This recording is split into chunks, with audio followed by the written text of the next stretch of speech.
Hey guys, so if you remember my first video, it was about my collection, but I didn't really have much time to actually explain everything. So I'm gonna do another collection tour, but put time into everything else. We'll start from the top shelf down. So right here, I have my M1 helmet. So this is 360. With the original liner too. The liners were made out of fiberglass most of the time, and you can see it right there, fringing. Then the inside, if you look right here, you can see some words right in there. So I got this at the Reading Air Show in PA. So this is my M1 helmet. Right here is my Garrison cap, and I do use it in World War II videos, but I need to get a new one because this one is not World War II, and this one is actually post-war, and the difference between post-war and World War II Garrison caps is in here. There's usually like a black thread around that, but on this one there's not. And on World War II ones, it's like this part is opened up, and it kind of has like that little V shape on the top. So this is my Garrison. Here's my grandpa's hat from when he was in the Air Force in Vietnam. So pins, the eagle, strap, another pin. So there is a little holes on the top, like right here and here. So this is his, and then the inside. The inside is like really smooth. I forgot what material this is. I would tell you if I remembered. Then there's a bit of leather on the inside. Then if you push it up, you can see the bar. I forget what they're called too. Like this little part. Oh, sure you can't see that. So that part right there, that's what keeps it nice and straight.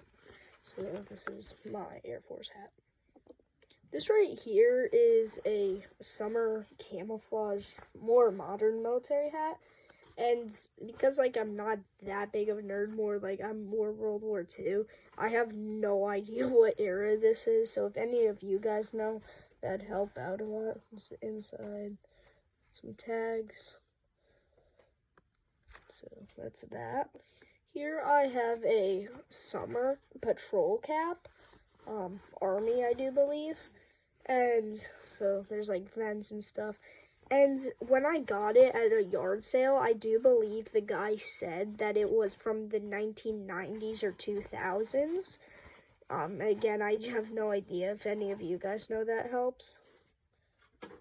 So then the inside. Right there. Here is a specialist cap, the rank right there. This is a specialist one. And the cool thing about this one is when it's hot out, you wear it like this. But when it's cold, or you just want to keep sand out of your hair and stuff, you pull down these flaps. And in my honest opinion, I forget what they're called, but you know how in World War II, Japan had hats that kind of had like something dangling down? It kind of reminds me of that. But yeah, then the desert pattern. So here's a U.S. Army patrol cap. I think it's Army at least. This one's like more modern. No name right here. There's not much on the inside at all. Like there's not even vents on it other than the tag. It shows the size and stuff. So this is my hat. Now on to the second shelf. So we're going to start with my gaiters. So these are my original gaiters. The inside and stuff. And all this brown and black stuff, that's actually shoe polish. can kind of see it in there. So I have both of them and stuff right here too. But I don't know why, but for some reason these ones have zippers. I don't know why they do, but yeah, I mean, those are my gaiters. So this isn't really important, but these are my pants that I use for reenacting. The full thing. They're not accurate, really. They just look like a similar color, I guess. I found them at like a thrift store or something. So this is what I use anyway. So this is my canteen strap and stuff. So this one is a Vietnam War era, I believe. Look right here. It says, "For water only, do not apply canteen to open flame or burner plates." Are in there. And there's the cover as well with a little pocket, which is nice. So I like to put like sometimes I put coffee in here. I don't know why. It literally says don't do that. So I put like sugar packets in there. So that's what I do with it. So here's my gas mask bag. This one's a U.S. Army diaphragm gas mask bag. I always pronounce that wrong. Here's the whole thing. Then on the side right here. It's so hard to freaking. So here are the buttons. Then there's a decent amount of space on the inside. Like if you look, there's a decent amount of space. And I don't have the gas mask, sadly. I've been looking for like a repro or a actual one, but I just can't find one. So these are just binoculars. They're pretty beaten up and stuff. I have no idea like what era this is. If any of you guys know, please let me know in the comments. I have no idea. But all I know is that they're from the war. I don't know which war again, but yeah, so these are my binoculars. And by the way, like, most of the things that I get from World War II are either, like, from a thrift store or antique store. Like, my helmet and stuff, I got that, like, from a stand at the air show. But most of the things are from an antique store. So I just got this today. This is a ammo box. Here's the full thing. So here's the latch. I can open it too.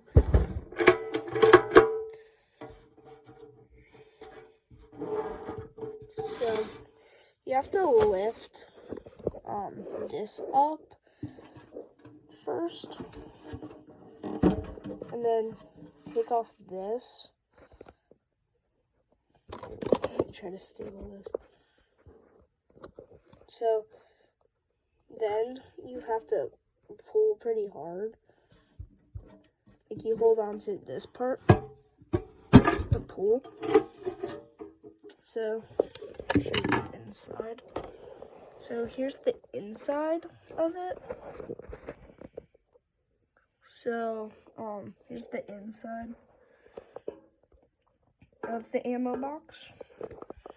Then again, I'll show the outside real quick. Right here. Then the handle. So that's my ammo box. And that's the second shelf, so we'll move on to the last, or not the last shelf, the third shelf. If you remember this is the Civil War bugle. Inside. And the mouthpiece is so uncomfortable. For any brass player, it's kind of hard. It's like just not normal from the mouthpiece that we have now. But because it's just like flat and stuff. So this is the bugle. So I have like different pins and stuff from World War II and buttons. So me and my mom, we took like an old box and made this setup. So they're all the same eagle with the branches, and then the tiny one. So those are my pins. So here is just like a little patch that I bought, and I made this. This is a obviously a medic armband. So what I did was I took some old cloth, or not old, new. It was like just perfectly white cloth, and then I hot glued it right here, and then I used my markers to color on the cross with some masking tape. And then the next day it was like kind of muddy out, so I put it in the mud and started like stepping on it and stuff. So that's like why it's like all like dirty and stuff. But I was trying to get that effect, and I'm happy with how it came out. So here's my part of my mess kit. This is like my the cup, and I found, and when I got the ammo box, I did find the rest of it, like the pan and stuff. But then we found the ammo box, and my dad said I could buy one thing, and I just thought that the ammo box was cooler, so I got that. So here's the cup, and I don't know why, but one of my family members decided to put it into the washing machine. So now it looks all beaten up because this was a reproduction. And it looks perfect, but I kind of liked how it looked though, because it looks like it's been used and stuff. So here's my mess kit. So I don't know where this is from. Well, I got it from my grandpa. This is just like a little lucky thing, I guess. It says, "I am lucky, always carry me with you." So I don't know. My grandpa gave it to me, and I do think that he had it when he was in Vietnam. So I forgot to show these things. These were on the second shelf, but here's my jacket, my leather jacket that I use for Air Corps impressions. It has the pockets, but I've heard that these like jackets are like pretty expensive, but I found it at a thrift store again. So here's like a map of like the ocean in the U.S. If you look, it's kind of hard to see though. But here's my leather jacket, and then also my pistol belt. I don't know why and how I have 3 of them. I guess because my grandpa or grandma got them for me as a gift. So here's my pistol belt, and I have no idea what this is. I really hope it's not blood. That'll be disgusting. But I don't think it is. I think because this is rusty, I think someone tried to wash it, and the rust just got all over this and stained it. But then the other side, so that's my pistol belt. And then on to the last shelf. So this is the last thing that I have, and I'm pretty new to collecting things, so I don't have like web gear and stuff, but I made an order, and I ordered some web gear and a haversack, so I'll make a video on that and do a review on it. So the last thing is this blanket. This was my grandpa's when he was in the Air Force, like just like the helmet and that luck charm. So, but from what I hear, it's never been like opened before until I got my hands on it, because it was so uncomfortable, I guess. And I already finished showing you all the other hats that wasn't the M1 Garand, the Garrison, and the Air Force one, because those were on the bottom shelf. So, yeah, this is the last thing in my collection. See you guys in the next video.